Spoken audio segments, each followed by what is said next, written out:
YouTube खोल के check कर। लिंक डाला ना ग्रुप पर। हाँ।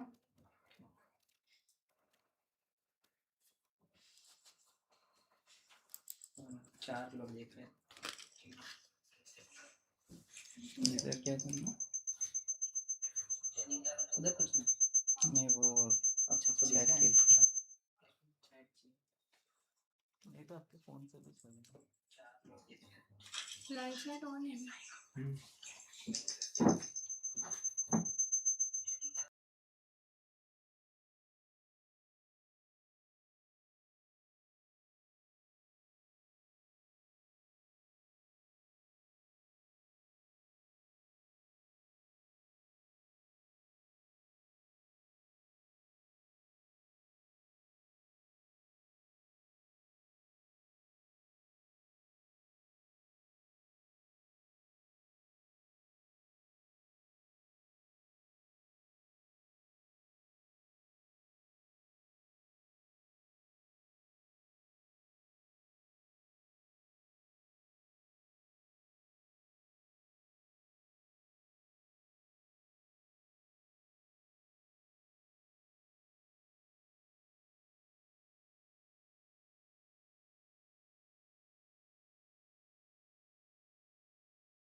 A very good evening to one and all.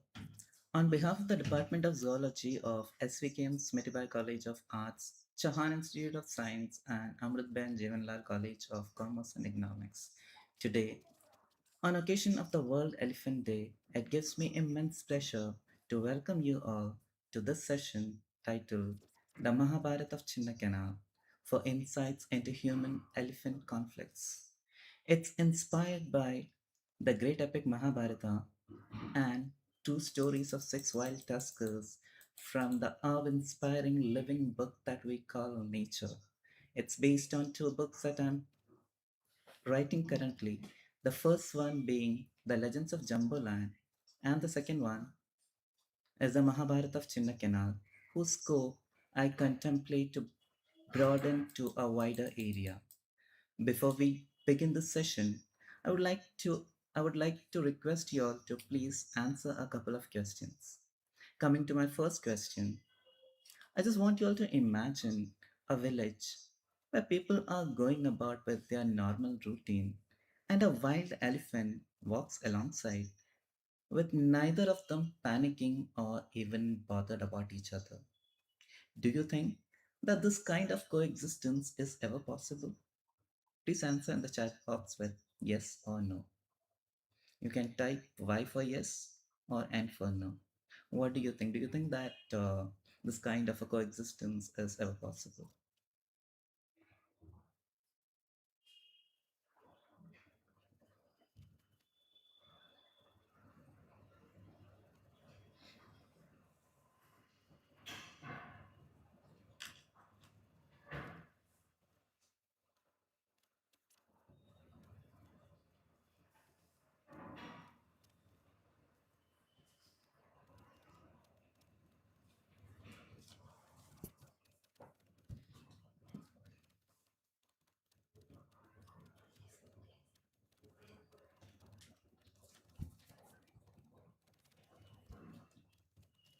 Okay, one of the answer that I got is no from Kaustubh.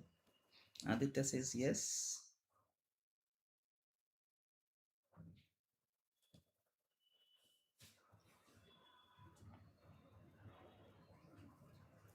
Okay, we'll proceed further. Uh, you'll soon find the answer in the next section. Now, the next question, tell me, the Mahabharata was written by whom? I mean the real Mahabharata and not the Mahabharata of Chinnakena.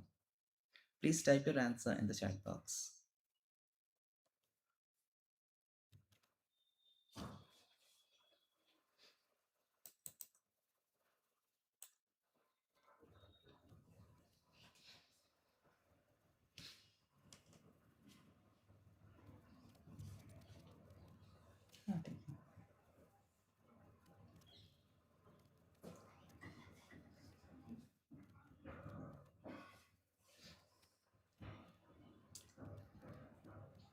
So Aditya answers it as Valmiki.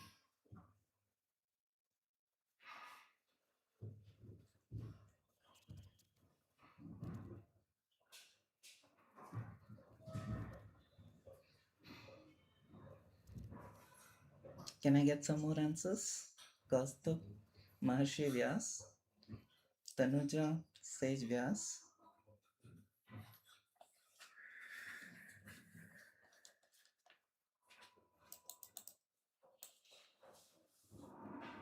Any more answers?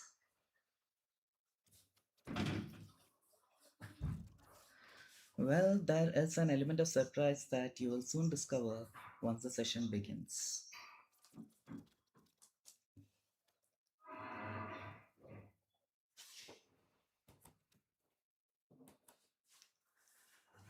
One more thing before we start. Considering the non availability of real photographs for some of the incidents, all the images you'll see in this session are AI generated illustrations created purely to help you visualize the story. They are not real photographs. So let's begin the session now.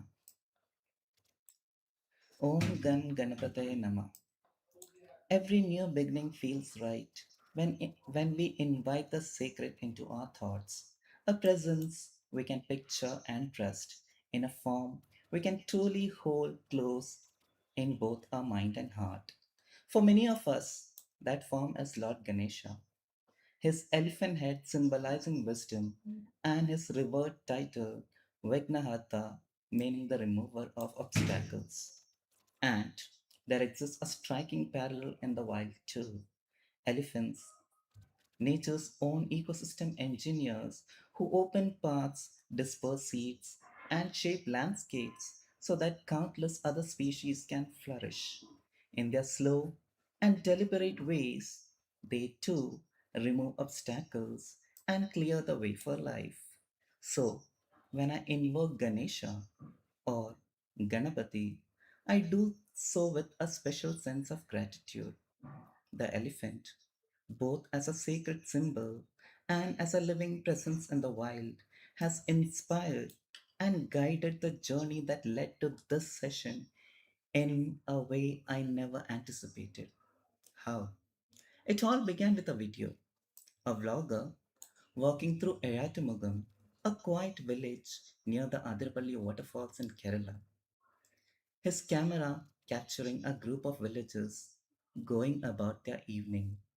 And there, unhurried in the very same frame, walked Ganapati, a wild elephant. He wanders in and out of their lives the way a neighbor might, and they have made room for him. They call him, affectionately, Eyatumugam Ganapati. I watched that clip with great wonder because it unsettled something in me. We are so familiar with the language of conflict. Wayanad, Palakkad, a raid, a casualty, a headline, etc. That coexistence, when we actually see it, looks almost unbelievable.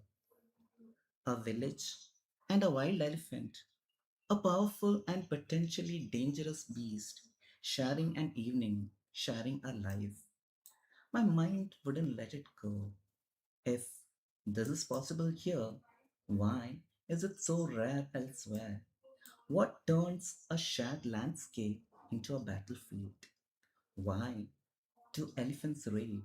And why do we, in turn, drive them out with fire and noises and fences?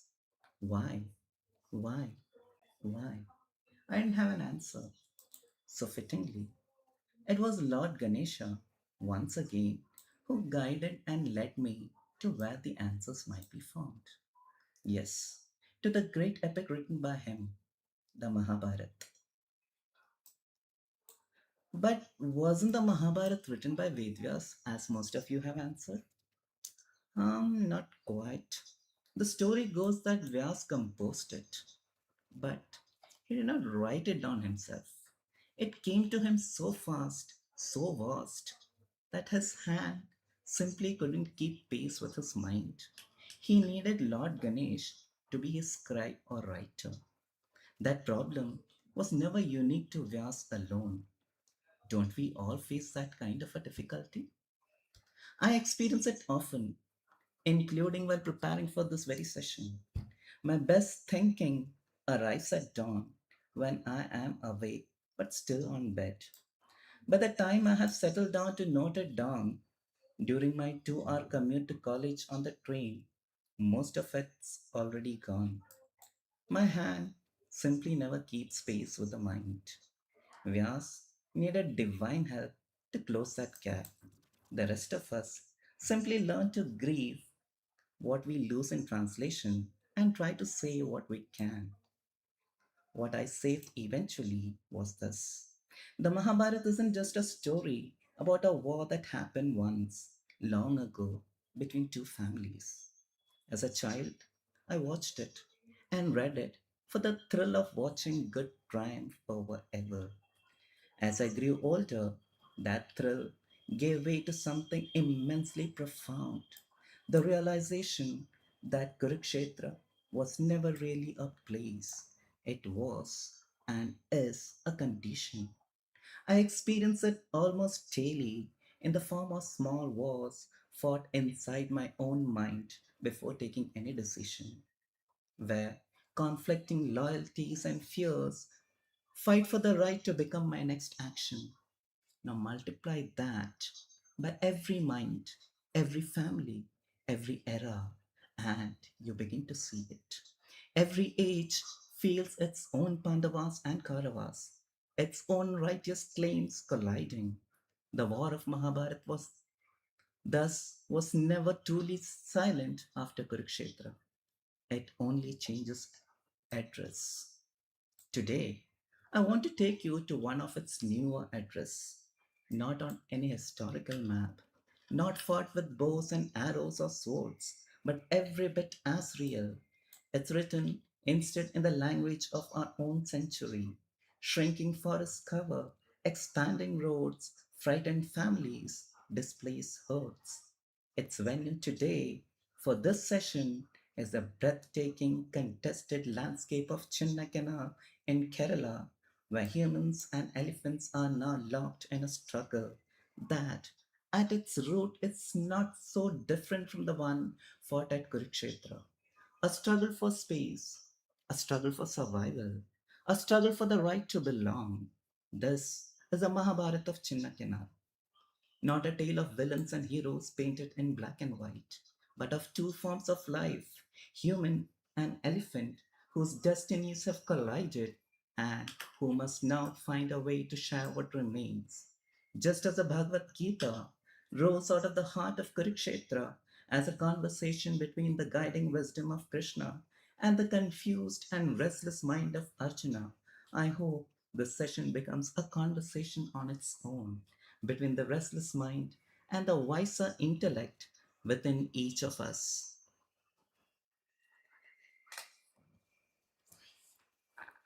Okay, and it seems that my voice is not very clear.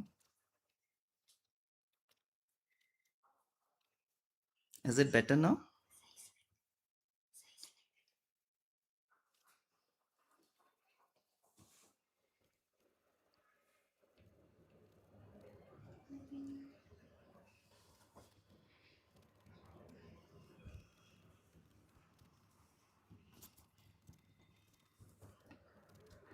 I hope I'm better audible now.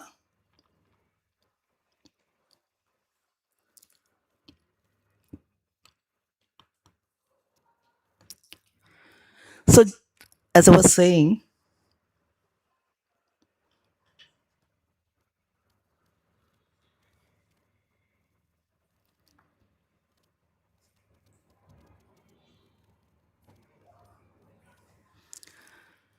hello,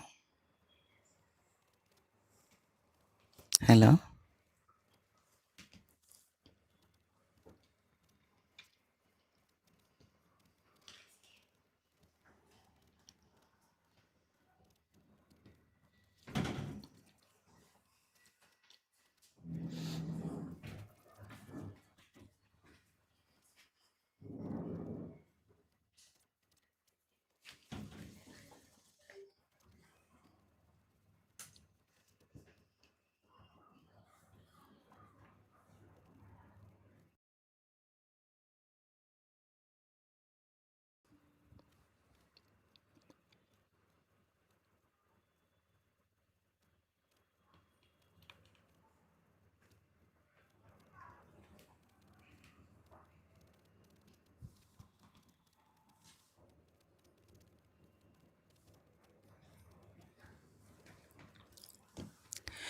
So, just as the Bhagavad Gita rose out of the heart of Kurukshetra,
Okay, just as the Bhagavad Gita rose out of the heart of Kurukshetra as a conversation between the guiding wisdom of Krishna and the confused and restless mind of Arjuna, I hope this session becomes a conversation of its own between the restless mind and the wiser intellect within each of us, between what is convenient today and what allows life or life to continue tomorrow.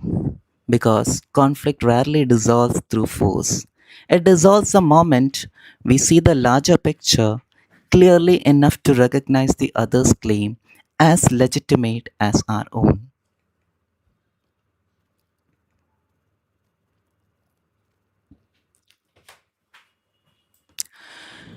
To read Chinna Canal through Kurukshetra, it helps to seek what actually caused the war at Kurukshetra, because the real answer runs deeper than the obvious one. So, what really started the war?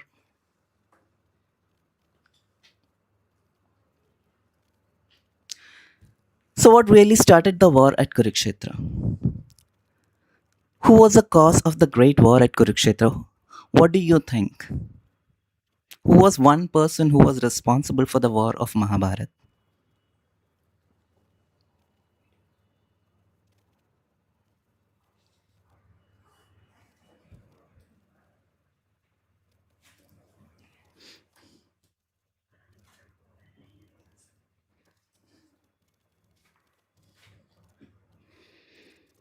Yes, friends, what do you all think? Who was the one person who was responsible for this great war at of Mahabharat?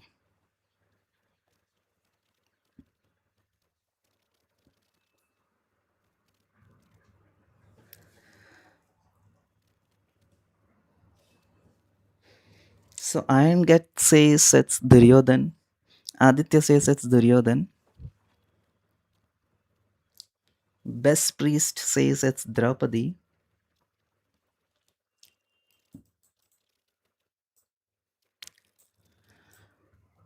Well, the the straightforward answer could be Duryodhan. In one final attempt at peace, Krishna himself, acting on behalf of the Pandavas, asked him for just 5 villages. And Duryodhan refused even that modest demand and made the war inevitable. A convenient villain. But look further back, and we find Dhritarashtra, the blind king of Hastinapur, and Duryodhan's father, who truly personified blindness. Blinded by his own attachment, he could never distinguish right from wrong in his duties or judgment, and he raised his son in the same moral fog. So, was Duryodhan the real villain, or was it actually Dhritarashtra? What do you think?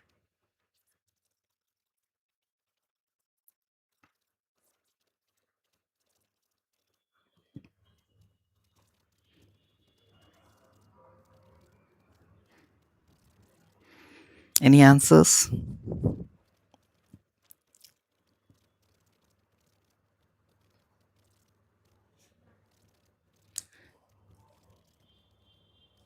Okay, Aditya says it's both.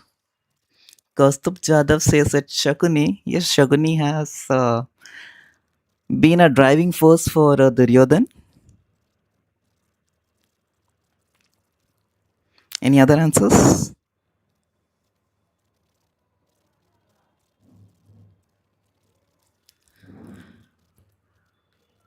Okay, if you go back further still, you'll find that the seeds of this great war were sown long before the birth of Duryodhan or even Dhritarashtra. I think the deepest fault line belongs to someone neither wicked nor foolish at all. He was, by any measure, the most accomplished man of his era. He had the privilege of learning under the most illustrious teachers. Tutored in scriptures by Maharshi Vasishtha, the guru of Lord Sri Ram himself, schooled in statecraft by Devguru Brihaspati, in strategy by Daityaguru Shukracharya, in spiritual wisdom by Sanat Kumar, and in the art of war by none other than Bhagwan Parshuram. No one in Hastinapur was better equipped to rule it. He was Devrat, the son of Mother Ganga, a man seemingly born to rule Hastinapur with greatness. And yet, he never did it. Why? To spare his father Shantanu one private heartbreak, he imposed upon himself a vow only he could have kept. He renounced the throne and swore lifelong silent loyalty to whoever sat upon it. We know him as Bhishma, the one who kept that terrible vow. It was, in its moment, a beautiful act of extraordinary love and duty. But he kept that vow long after it stopped being right, staying silent while Hastinapur's throne made one unrighteous choice after another. Choices he had both the wisdom to see through and the power to stop. He did neither. Not because he lacked the strength, but because loyalty to a vow had quietly replaced loyalty to what was right. The Mahabharata is unusually honest about this. Almost no one in it is a pure hero or a pure villain. Duryodhan was wrong with bad intentions. Bhishma was wrong with the best intentions in the world. And it was precisely Bhishma's silence that gave Duryodhan's ambition the room it needed to grow into a war. That same tension detonates on the battlefield itself. Bhishma, honor born to lead an army he privately disapproves of, fights at half strength, sworn to kill 10,000 soldiers a day, sworn never to strike the five Pandavas he loves. 10 days pass, but for the heavy toll and the number of forces on either side, neither side moved the needle. Something had to be done. And that's when Krishna, who had vowed before the war only to guide and never to fight, steps down from his chariot, picks up a broken wheel, and strides towards Bhishma himself. Nothing more needs to be said between them for the message to be clear. Righteousness is not a fixed code to be recited from memory. It's a living response to what the moment actually demands. Yes, what the moment demands. And sometimes protecting the deeper dharma means having the courage to set the personal one aside. Bhishma understands instantly. He lowers his weapon, accepts what he had refused to see for decades, and later gives the Pandavas the very knowledge needed to end his own life honorably. 8 days later, the Great War comes to an end, one of the most devastating in the epic's telling, with only a handful of survivors left to rebuild a society governed by righteousness. I'm not telling you all of this as history, but as a mirror.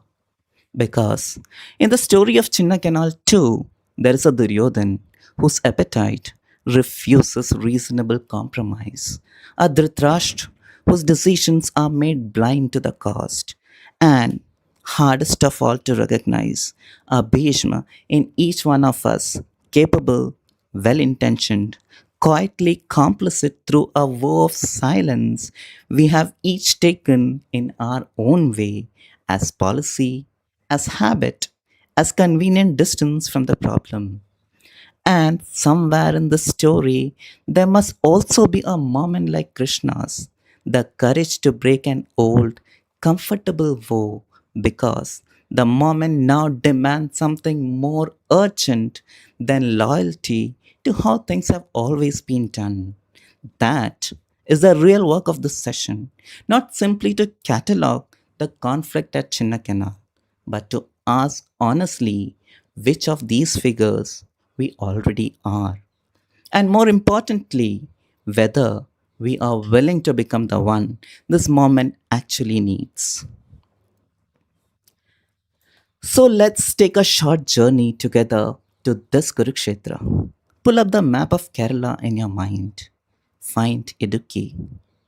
Find the force of the Western Ghats. Let's walk in.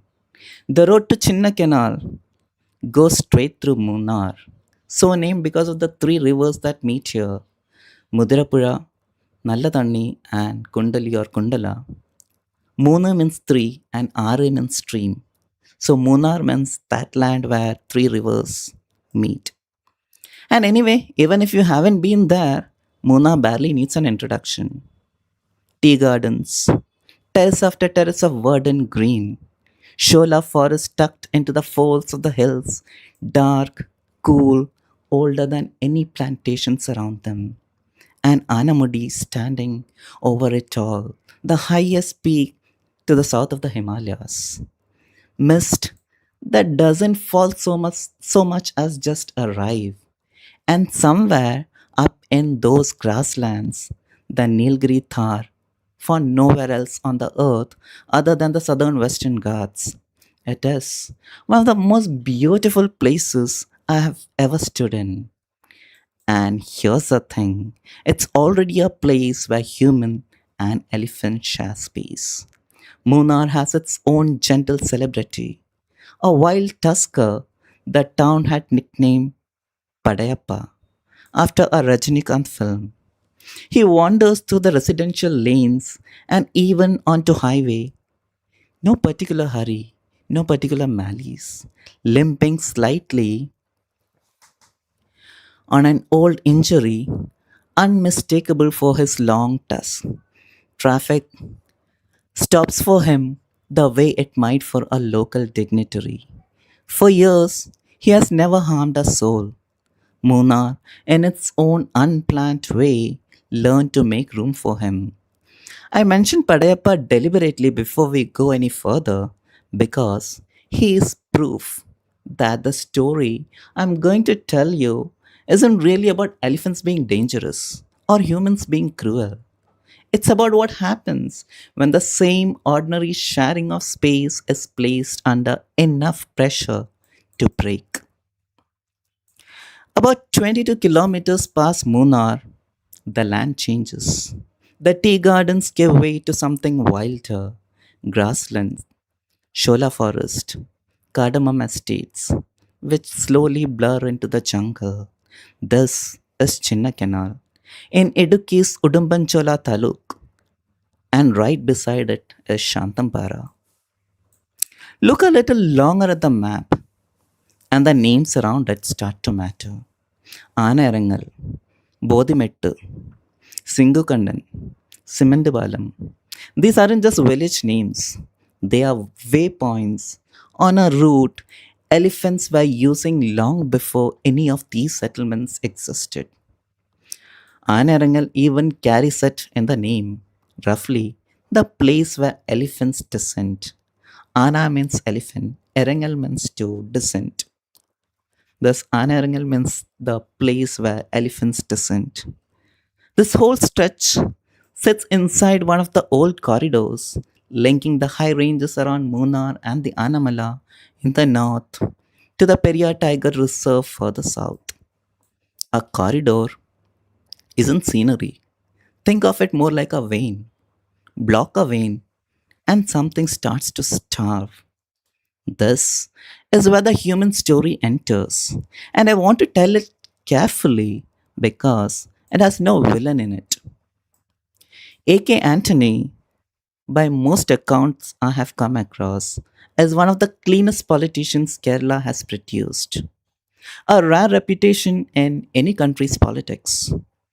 In 2002, during his tenure as chief minister, his government took on a genuinely just cause. Landless tribal families pushed off their own ancestral holdings by more powerful settlers over the years were finally granted land of their own. A real act of justice, decades overdue. But the land chosen for their resettlement sat inside the Chinna Canal Anarangal belt, precisely the terrain that elephant herds have always used as habitat and as passage. Around 301 families were settled there. Their community came to be known simply as 301 Colony. It stands to this day at the heart of every major conflict this region has seen. This is, in fact, I most want you to sit with. There is no greed here, no Duryodhan refusing five villages. There was a good man doing a good thing for people who deserved it, and a single catastrophic error of geography. Right intention, wrong location. And the corridor that elephants had walked for generations suddenly had 301 families living across it.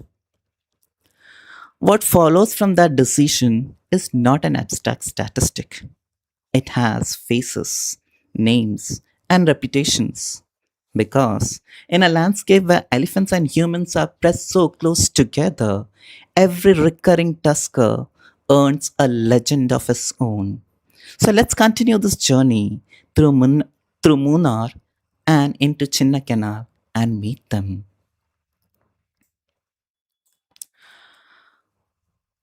Uh, before this, as we have mentioned initially, that there are six uh, characters in this Mahabharata of Chinnakanal. These are Padayappa, Ottakamban, Arikamban, Chakakamban, Murivalan, and Forchi. So I've got a question for you. This is just something you can guess. Which of these elephants do you think has the saddest story? Is it Padayappa or Ottakamban or Arikamban or Chakakamban or Murivalan or 4G? You can just give a guess and we'll find the right answer a little later.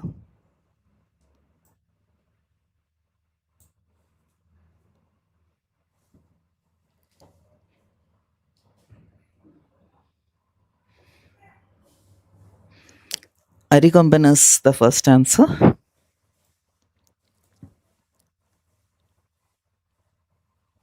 Chakakamban,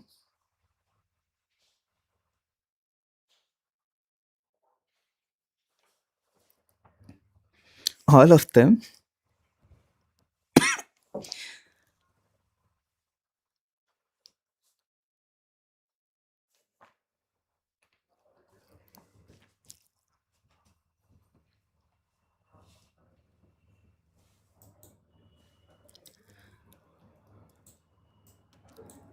Okay, so let's proceed.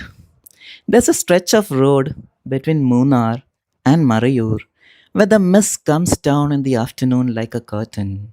Drivers who know it slow down there, not because the bend is sharp, because the road might already be occupied, not by another vehicle, but by a grey mountain with long, curved tusks, a rolling walk from a hind leg that doesn't quite land right. And that is a very important detail. He had possibly injured his leg long back, about which we know nothing. But what we do know is that he would certainly be at a competitive disadvantage in comparison to his peers in the wild.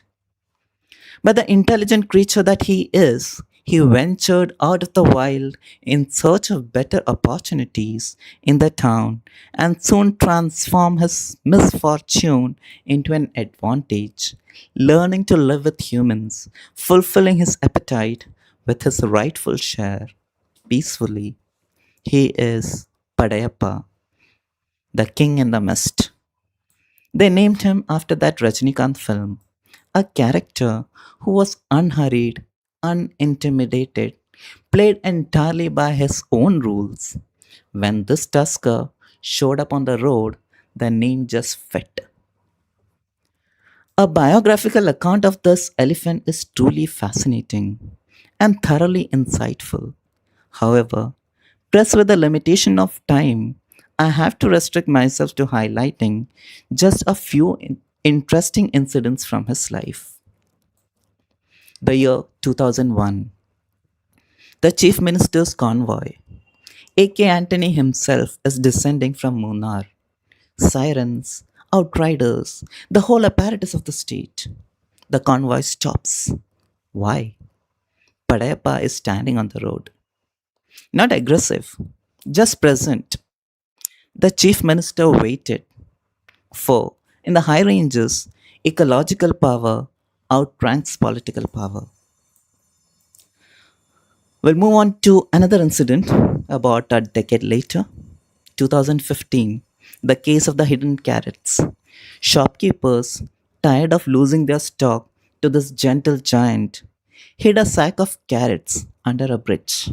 Out of sight, out of reach, they thought. But they overlooked the fact that an elephant's trunk has more scent receptors than a bloodhound's nose. And he found it in minutes, ate every single carrot, walked back into the forest without damaging a thing. That story made him a legend. Whole WhatsApp groups formed just to track him. A Padayappa fans association. People came to Munnar just to see him. But here's a moment I actually want you to sit with. At a house in Devikulam, there's a gate. For 5 years, Padayappa would arrive at night, use his tusk gently to lift the latch, walk to the Goa tree, eat, leave. Never once damaged the house. The owner said it plainly. In all these years, he never attacked my house, never touched my property. That gate is a whole story. A 5-ton wild animal carrying in its brain a detailed working map of which humans were safe, which gates could be opened gently, which agreements didn't need to be broken. This is not accident. This is restraint, chosen and rechosen thousands of times. But nothing in the story stays simple. By 2024, he's raiding ration shops. A forest official said it plainly, and it should chill you. Some people in Munnar are trying to turn Padayappa into another Arigamban. Arigamban? Who? We'll shortly explore the fascinating story of Arigamban as soon as we reach Chinna Canal. For now, let's continue with Padayappa. But before that, do you think Munar's gentle giant will hold his ground for the rest of the story? Please answer yes or no.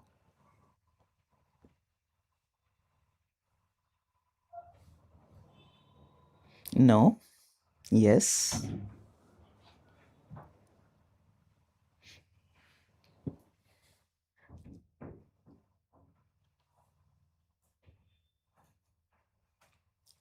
Feeling very cold.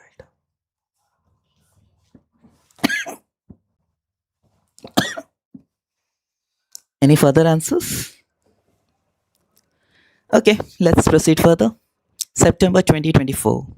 A rival bull, Ottakamban, catches him at his most vulnerable, exploits that old injured leg and gores him. Padayappa survives, but the king has been dethroned. In over 2 decades of raids, thefts, and confrontations, Padayappa has never once killed a person. That restraint was never an accident. The question he leaves us with isn't whether we can live alongside a wild elephant. He has already answered that. The question is whether we deserve to. One more name before we leave Munnar, because the bull who dethroned Padayappa didn't actually come from these hills at all. He is Ottakamban, the displaced challenger. Ottakamban, Otta means one, Kamban means tusker. He lost his left tusk young, most likely in a fight, back in the lowlands of Malappuram, over 100 kilometers from Munnar. What was left was a single, heavy, well practiced weapon on his right side. He didn't stay diminished by that, he specialized around it. In Malappuram's Karulai Forest Range, he was for years the defining conflict animal of the whole district.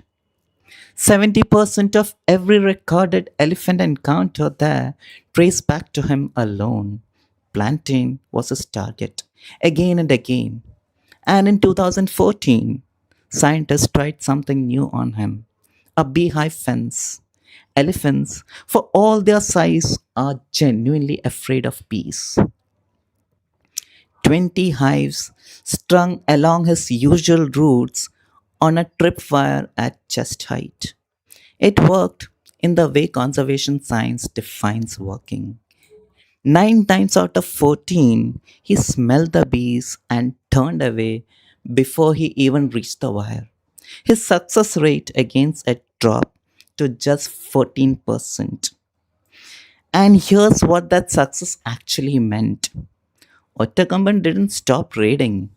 He relocated. He climbed hundreds of meters up, out of the rubber and lowland heat, into the mist and tea gardens of Munnar. The bees hadn't defeated him, they had only redirected him. A fence that works perfectly in one valley can simply hand the exact same animal, the exact same appetite to the next valley over. That's the flaw in almost every localized solution to a landscape size problem. And that's a very, very important insight in conservation science. He arrived in Munnar already a hardened specialist. And in September 2024, the same week, Morivalan was dying from his wound with Chakakumban. Ottakumban met Padayappa at Nayamakadu. We'll be exploring more about Morivalan and Chakakumban on reaching Chinnakanal. September 3rd, 9 in the morning, thick mist. He couldn't lock tusk with Padayappa, the way to fully tusk bulls would. So he fought differently, faster, at an angle, going for the flank. He drove his one tusk into Padayappa's hindquarters. The rapid response team from the forest department broke it up with firecrackers. But it wasn't over. For 2 more days, both the bulls circled each other near the workers' housing at Kannimala. Families sitting in the dark inside tin roofed homes, listening to two elephants breathing just meters apart, working out who this land belonged to now. By morning, they had separated. Padayappa's wounds were survivable, but the hierarchy of the high ranges had quietly changed hands. Ottakamban is resilient, remarkably so. He outthought a beehive, climbed an entire mountain range, and beat Munar's most celebrated elephant in a single combat within a season of arriving. But resilience isn't the same as thriving. He has also been seen picking through the same municipal garbage dump as 4G, yet another elephant known for his speed, waiting to meet us at Chinnakanal. As Ottakamban, one day, the landscape simply runs out of places left to redirect him. And now, via Munnar, we enter Chinnakanal itself and its most famous name. Tell me, who could it be?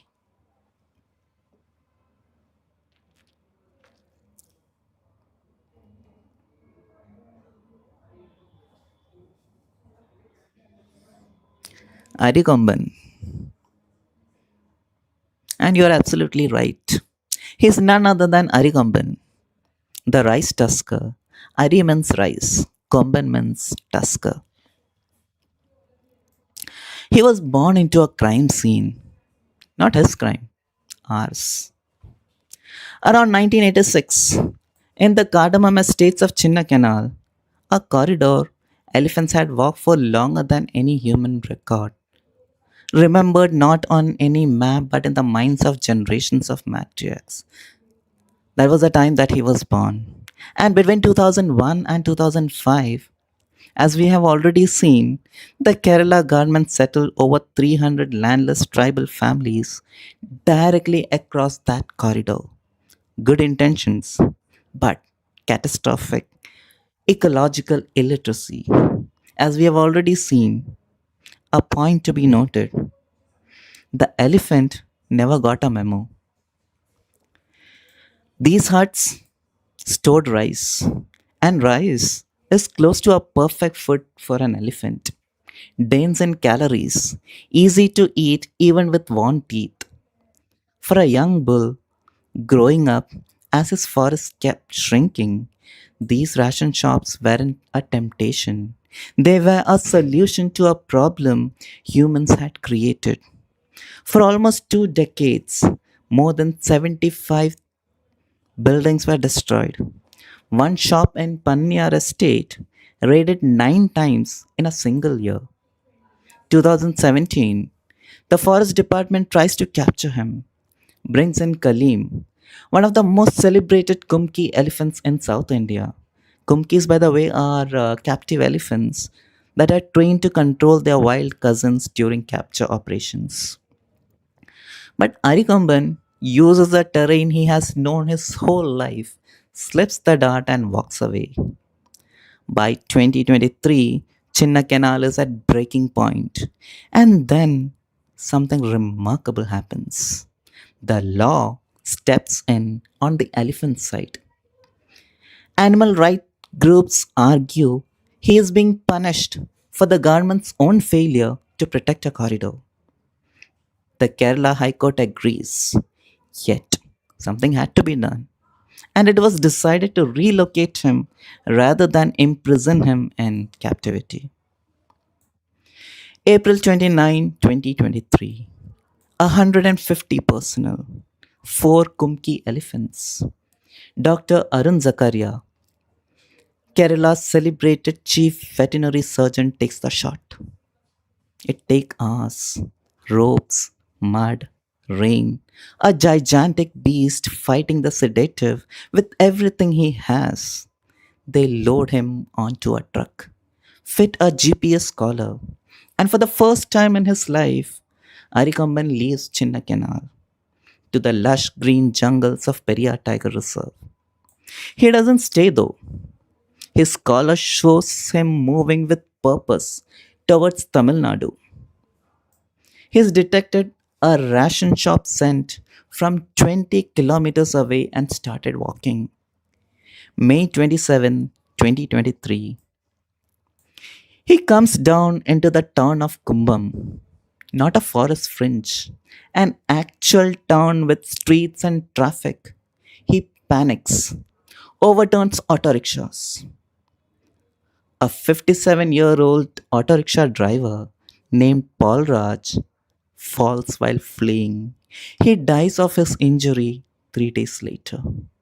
The only confirmed human casualty attributed to Arigamban out of the almost dozen cases allegedly attributed to him. And even in this case, he has not even touched the victim. Tamil Nadu captures him again, June 5th. This time, he is transported to Kalakad Munduntarai Tiger Reserve in Tamil Nadu, which is a genuine fortress of terrain 250 kilometers south. Fire engines spray water on him along the way just to keep him cool in the heat. And here's where the story turns. By 2024, his collar shows him moving only 3 kilometers a day, the pace of an animal that's settled, not fleeing. And then the news nobody had dared to hope for. He has been seen interacting with a wild herd. Accepted, not driven away. He doesn't hunt rice anymore. He hunts grass.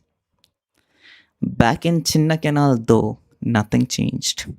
The corridor is still blocked. Another elephant moved into the vacancy almost immediately. He did not ask to become the rice tusker. A landscape had left him with no other choice. That's not just his story, it's all of us. if we are honest enough to read it that way. Moving on to the next character from the Mahabharata of Chinnakenal, the one who filled in the vacancy that was left following the exit of Arikamban from Chinnakenal, Chakkakomban, the apprentice who inherited a kingdom. Chakka means jackfruit. And what does Kamban mean? Can somebody please type the answer?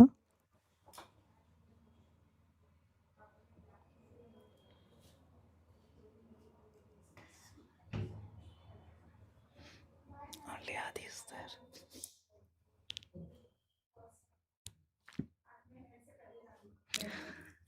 Yes, Adi, you are right.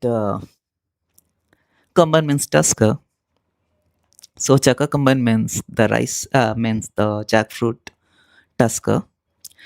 For nearly a decade, young Chaka Kamban moved alongside Ari Kamban, an apprentice bull learning from an elder the way elephants pass down knowledge between generations of males. Locals call them the twin terrors of the valley.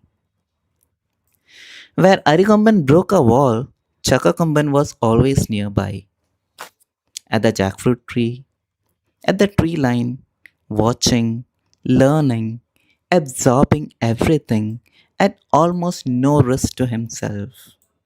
April 29, 2023, the day of Arikamban's capture.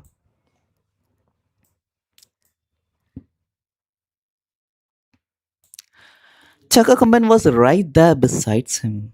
Forest officials had to burst firecrackers just to drive him back far enough for the operation to proceed. From the tree line, he watched it all, the dart, the distress rumbles, the kumkis pressing in, the truck pulling away with the animal who had been the center of his world for a decade. 48 hours later, he came back, not alone, with four other elephants. He destroyed a shed near a local school, not a ration shop, not a calculated target unlike Arikamban, just destruction. The kind of displaced aggression you would expect from an animal that had just lost everything familiar all at once. Within months, the apprentice had become the master, younger, stronger than any other bull left in Chinnakenal, and carrying a decade of learned survival intelligence. But one obstacle remained: Murivalan, the old guard. July 2024. Chakakamban enters Mast, a state in elephants where testosterone spikes to maybe over 60 times normal, and he becomes very aggressive. And that's when he, that is Chakakamban and Murivalan, clash near the Chembagakoitodi, and this fight lasts 4 days. 15 deep tusk wounds, a hind leg paralyzed. Murivalan doesn't recover. Chakakamban becomes the sole bull of Chinnakenal. The reign hasn't been peaceful. August 2025, he demolishes a widow's home at 3 in the morning on a land so informally settled that she can't even claim compensation. And in October 2025, a 60-year-old man named Joseph Veluchami is killed, the first confirmed human death directly attributed to Chakakamban. He didn't choose the corridor's location. He didn't fragment the forest. He was born into this landscape, mentored in its logic by the most skilled survivor it ever produced, and now rules it alone. The only bull remaining in a kingdom too small to hold him. Let's now move on to the most emotionally overwhelming story: Morivalan, the last one who remembered. Among all of Chinnakenal's tuskers, Morivalan had something none of the others had: memory of what this land was before any of these happened. Born in the late 1970s, before the 301 colony, before the corridor was finally closed, he had walked this land when it was still, in the truest sense, a single connected land. His name comes from a lost portion of his tale. Muri means to cut, Vale means tail. Most likely, it was a snare wound from early in his life. To the tribal Mudavan people of these hills, he wasn't a rock, he was family. They had absorbed his crop raiding for decades, the way you would absorb a tax. The forest claim on those who farm its edges. A forest official put it simply: the tribespeople considered him one of their own.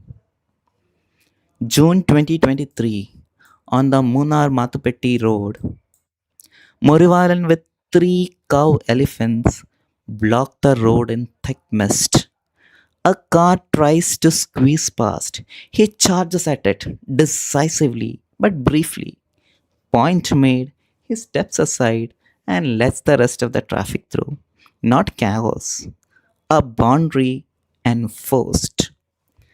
But by mid 2024, he was old, worn teeth, weakening, and Chakakumban was coming into must. August 21st, 2024, near Chembagatoyugudi, the two bulls meet. The battle lasts 4 days. 15 tusk wounds, a hind leg paralyzed completely.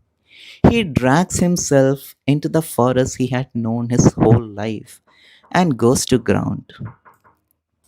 For 10 days, in the middle of monsoon rain, veterinarians try to reach him. Antibiotics, glucose, but he can't stand. And an elephant that can't walk, can't eat. He starves as the infection spreads. On September 1st, 2024, at around 2 in the morning, Morivalan died. At dawn, the Muduvan people came down from their settlements, not to inspect, to mourn. They brought marigolds and jasmine, draped them over his scarred head, broke a coconut in the old ritual, and prayed for his soul's release. They said only this: he was ours. Earlier, I had asked you a question of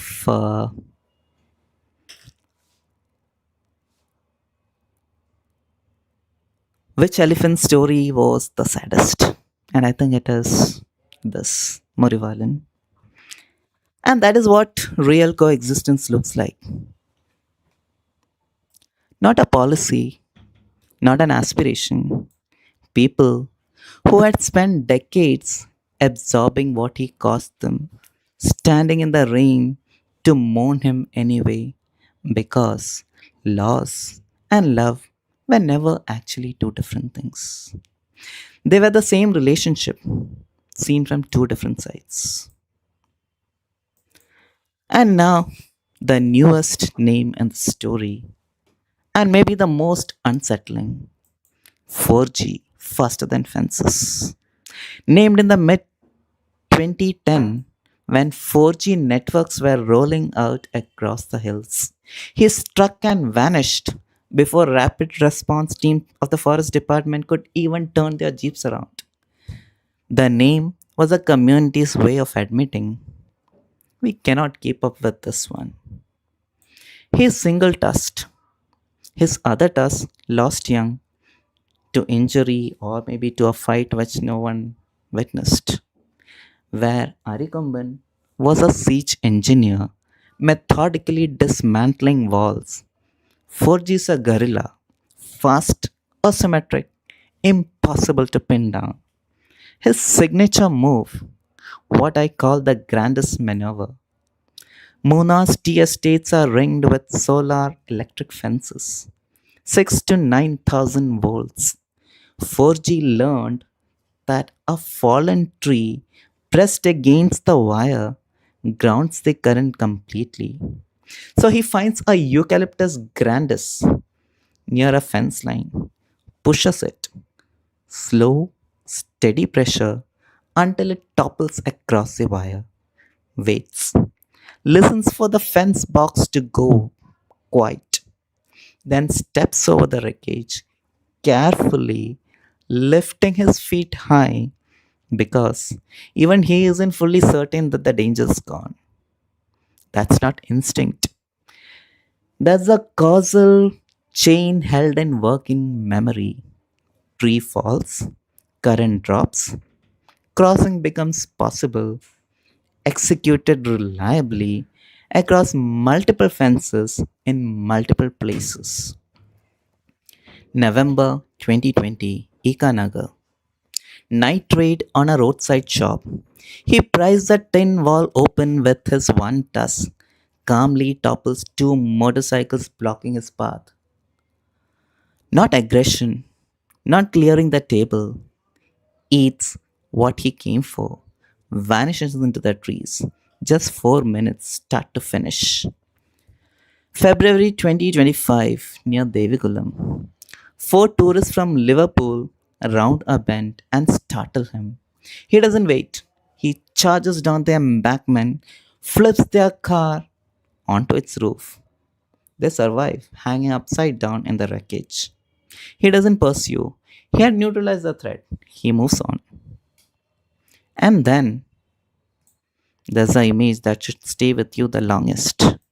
Footage from Kala dumping ground on Muna's outskirts. 4G standing knee deep in the tourist industry's garbage, sifting plastic wrappers and food waste with his trunk, patiently, methodically, because this is what's left when the forest can no longer feed him. The same animal who outsmarts electric fences is, in the absence of any better option, eating from a rubbish heap. And every mouthful of plastic he can't digest is a slow gamble with his own life. By 2024, the whole Chinna Canal elephant population had fallen to around 19 individuals, down from over 30. Arigamban, gone. Murivalan, dead. 4G is increasingly alone, retreating higher into the sholas, running out of room to run. He still moves at 4G speed through a world that was built for 2G. The real question was never whether he's fast enough, it's whether there's anywhere left for him to go. So, what is it that these six lives are telling us? A gentle king slowly pushed towards the same edge as everyone else.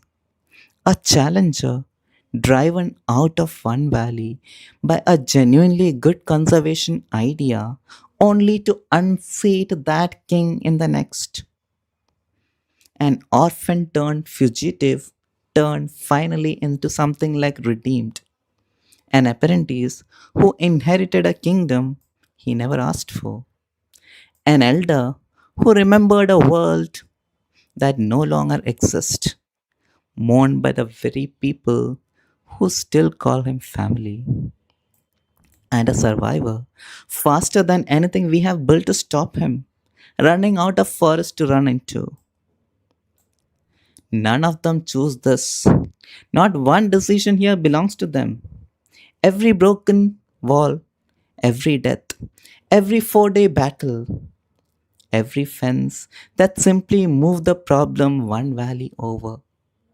All of it traces back to a single choice made in an office in the early 2000s by people who never had to sleep in a hut on an elephant's path.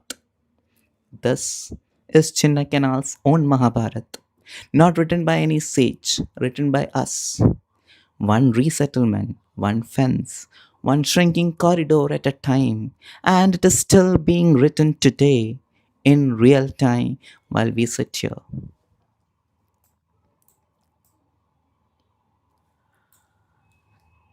So, the wheel.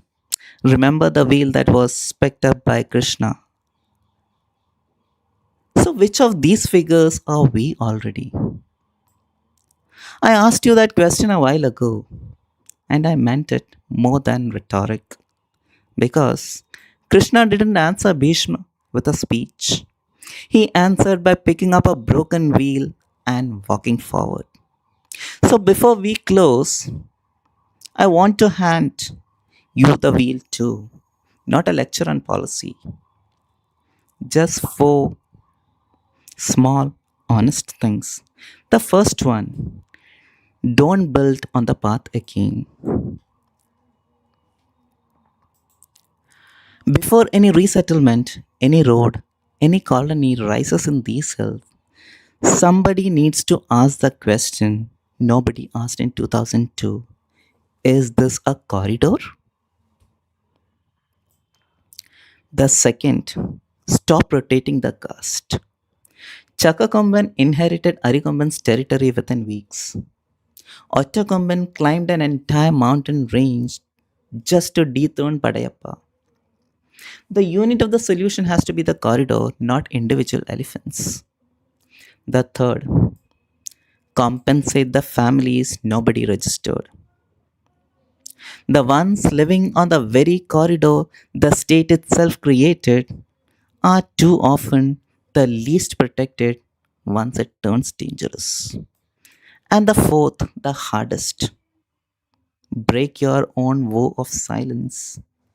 Bhishma wasn't wrong because he was cruel. He was wrong because silence kept long enough starts to feel like a virtue.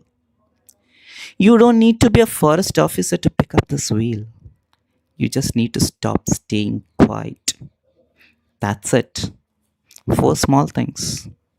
They ask the same thing of you that Krishna asked of Bhishma. Not a new set of beliefs, just a willingness to act. And here is what I want to ask you. Which of these four will you personally commit to? First, question the next land allotment. Second, support corridor level solutions. Third, push for compensation reaching unregistered families. Share these six stories. That's the fourth. So, can you please tell me which all of these commitments can you make? Aditya says all. Very good.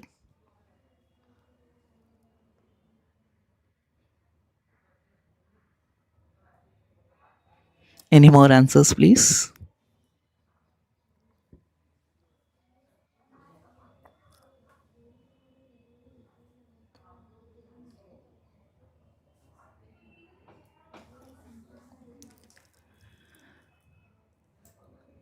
Okay, I'm genuinely glad that at least Aditya has made that commitment.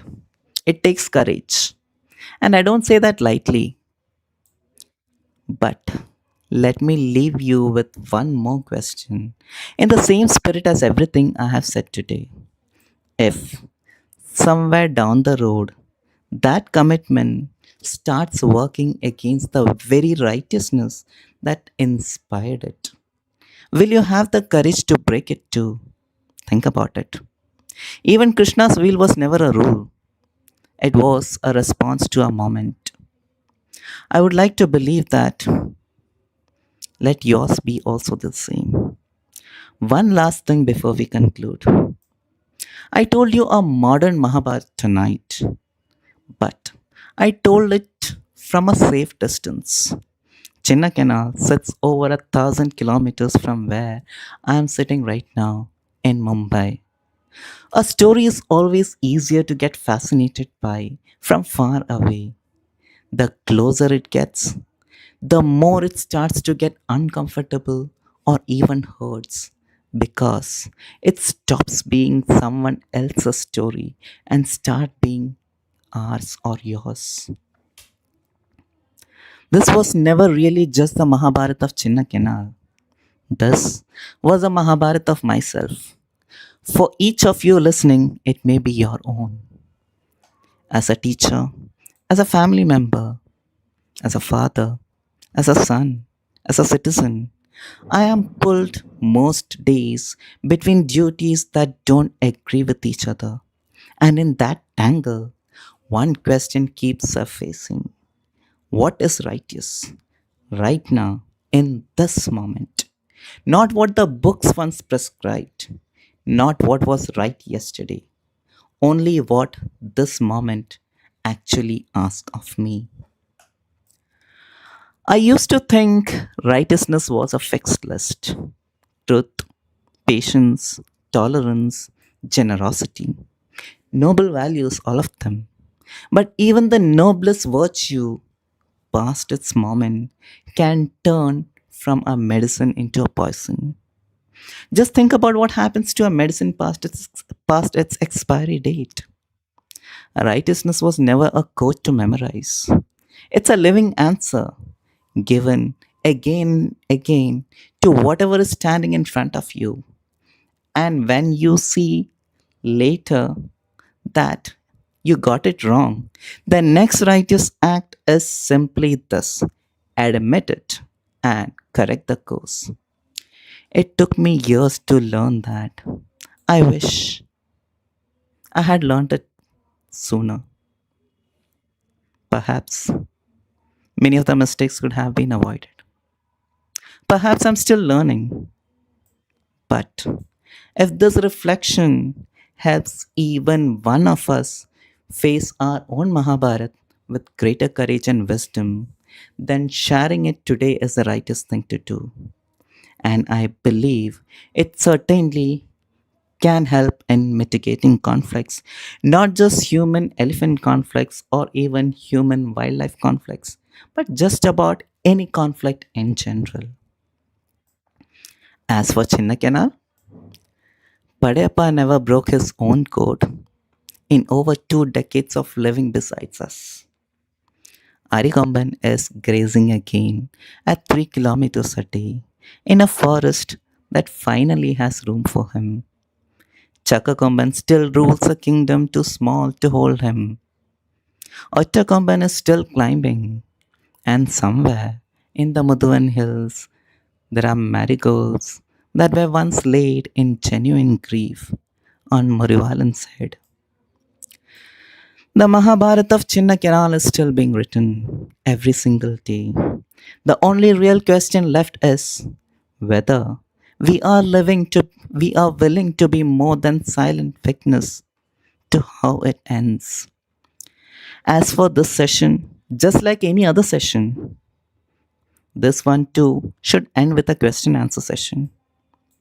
Not between me and you, but between me and myself, and between you and yourself. I mean, between one's mind and intellect, just like the conversation between Arjuna and Krishna. Thank you all. Thank you so much.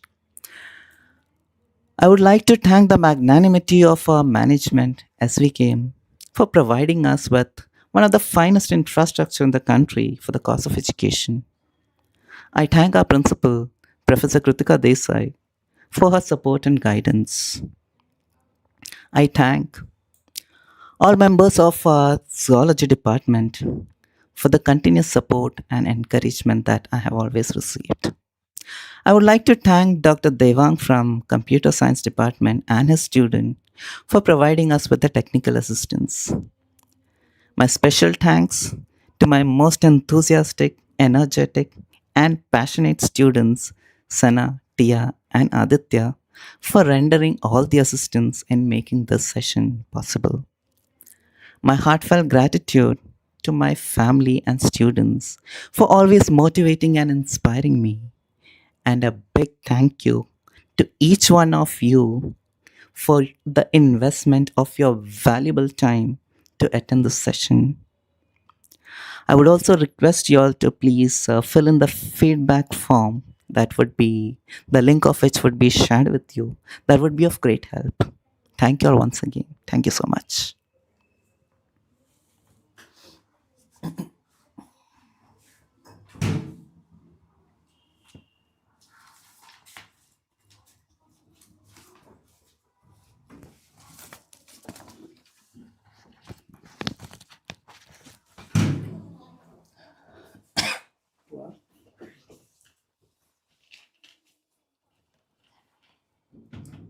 सब बोले thank you okay क्या बोले but